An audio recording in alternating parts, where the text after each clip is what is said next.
이번에는 수도권 전철 개통에 대해서 얘기를 해볼까 하는데, 우리나라 철도에서 가장 중요한 개통 세 가지를 뽑는다고 할 때 내가 뽑는 것이 하나는 경인철도의 개통, 고속철도의 개통, 그리고 또 뽑을 수 있는 게 수도권 전철의 개통이라고 말할 수 있을 정도로 우리나라 120년 철도 역사에서 가장 중요한 세 개의 사건 중에 하나다라고 말할 수 있을 정도로 수도권 전철 개통은 굉장히 중요한 거라고 생각을 해요.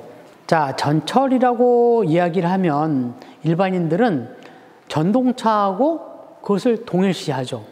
나 전철 타고 학교에 가, 아니면 전철 타고 통근해, 그렇죠. 통학해, 이렇게 말을 하잖아요.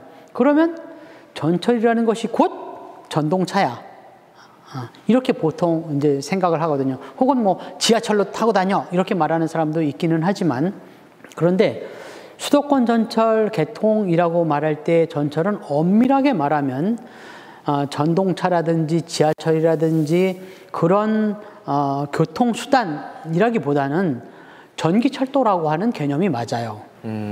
수도권에 전기철도가 개통이 됐다. 그러니까 전기철도 차량이 있으면 달릴 수 있는 시스템이 구축이 됐다. 이렇게 보는 것이 이제 맞아요. 그 다음 생각해 봐야 될 게 뭐가 있냐 하면, 그 당시에 수도권의 상황이 어땠나에 대해서 이해를 좀 해야 돼요. 1974년에 수도권의 상황이 어땠느냐. 나는 초등학교 4학년 때였지만, 그때는 서울이 전 세계적으로 가장 인구 밀도가 높은 수도에 들어갔어요. 5손가락 안에 꼽히는 인구 밀도가 가장 높고 인구의 증가가 가장 급속히 일어나는 74년. 그때 우리나라에는 새마을 운동이 급속하게 진행이 되고 있었어요. 그렇죠. 새마을 운동이 보면 잘 살아 보세 해가지고 농촌이 굉장히 발달이 됐다라고 생각할 수 있지만, 그와 동시에 급격한 도시 집중이 이루어진 거예요. 정말로 도시로. 그래서 흔히 우리가 얘기하는 공돌이, 공순이가 많이 생겨서 일자리를 찾아서 먹고 살기 위해서 전부 다 도심으로 몰려드는 이런 현상이 일어난 거예요. 그래서 서울이 엄청나게 비대한 도시가 됐어요. 1968년도에 서울의 가장 핵심적인 교통수단이었던 전차가 폐지돼요. 전차가 폐지돼요? 예, 전차라는 것은 1899년에 경인철도보다도 약 5개월 앞서서 만들어진 교통수단이거든요. 근데 폐지되고 말아요. 그게 폐지된 이유는 왜냐하면 오래된 역사를 가지고 왔는데 투자가 이루어지지 않았던 거예요. 차량과 선로라든지 여기에는 투자가 이루어지지 않아요. 속도가 안 나고 계속 고장이 잦고 비용이 많이 들어가. 또 전차의 특징이 뭐냐 하면 도로하고 노면을 공유해요. 그렇죠? 철도하고 다른 큰 차이가 그거죠. 근데 그때 막 버스가 생겨나고 자동차가 막 생겨나는 시점이에요. 우리나라는. 그렇죠. 1960년대 후반이라고 하는 것은 자동차가 점점 늘어나고 버스가 생겨나는데 전차가 앞을 가로막고 계속 도로를 다녀. 그것도 또 뻑 하면 고장나는. 그러다 보니까 얘를 없애기로 결정을 해서 68년도에 전차를 없애버려요. 지방에서는 계속 사람들이 올라와요. 먹고 살기 위해서는 서울에 붙어 있어야 돼. 그러다 보니까 판자촌이 계속 늘어나는 거예요. 여기 떠나면 먹고 살 수 없는 거야. 학교라도 다녀야 되고 직장이라도 다니려면 판잣집이라도 좋으니까 붙어 있어야 되는 거예요. 서울에. 그래서 서울이 교통지옥이 되는 거예요. 그야말로 걸어 다닐 수도 없고 뛰어다닐 수도 없고 계속 막히고 사람들은 꼬약꼬약 몰려들고 이런 상황이 됐던 거죠. 이런 상황에서 수도권 전철이 딱 개통이 돼요. 수도권 전철이 개통된 게 구간이 이제 3개의 구간이 있었어요. 하나는 뭐냐 하면 서울에서 수원까지, 또 구로에서 인천까지, 또 한 가지는 용산에서 성북까지 3구간의 전철이 개통이 돼요. 그러니까 전철화됐다는 뜻이에요. 전철화됐다는 뜻하고 전철이 다니는 거하고는 별개 얘기라고 하는 얘기를 왜 하냐 하면 3구간 중에서 2구간에는 전동차가 다닙니다.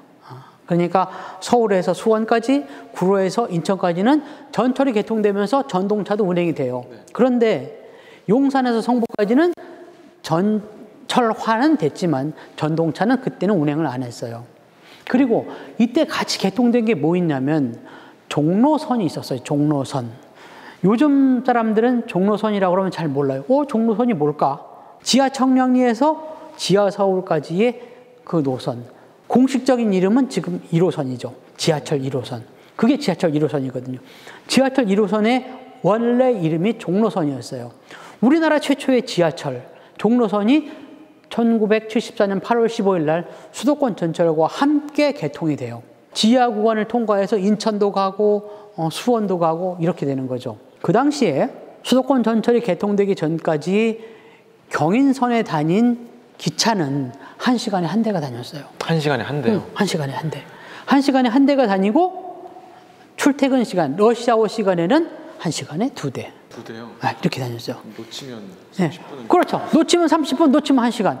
이렇게 되는 거야. 네. 그러니까 사람들이 죽거나 사나 서울에 붙어 있어야 돼. 근데 개통이 되면서 서울하고 청량리는 5분 간격. 그 다음에 거기에서 구로까지는 10분 간격, 시격이 10분 간격. 인천까지는 처음에는 20분 간격. 수원에는 40분 간격. 이렇게 됐어요. 그러니까 그야말로 꼬리에 꼬리를 물고 계속 차가 다니는 거야. 5분 간격이라고 하면 계속 거기 붙어 다니는 거잖아요. 폐쇄 구간을 생각을 하면. 그렇잖아요.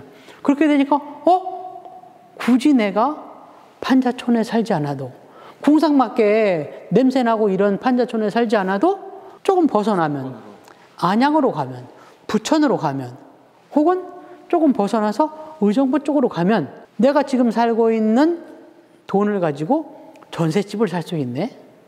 혹은 전셋집에 살 수 있는 사람은 거기 가면 집 한 채 값 되네. 집 살 수 있네. 이렇게 된 거예요. 이러다 보니까 너도 나도 전부 다 서울을 벗어나게 됐어요. 벗어나게 되니까 두 가지가 다 좋아. 서울은 교통지역에서 해소되면서 판자촌이 다 없어져도 되는 그런 상황이 됐고, 그 다음에 위성도시가 계속 발달이 되는 거예요. 안양, 부천, 광명, 이런 식으로 위성도시가 계속 발전이 돼요. 수도권 인구가 이제 분산이 되는 거죠. 단순히 철도의 개통이 교통수단으로서 끝나는 것이 아니라 생활을 변화시키더라. 국민들의 삶의 질을 완전히 변화시키더라. 그걸 보여준 게 수도권 전철 개통이었어요. 엄청 큰 의미를 갖네요. 그렇죠.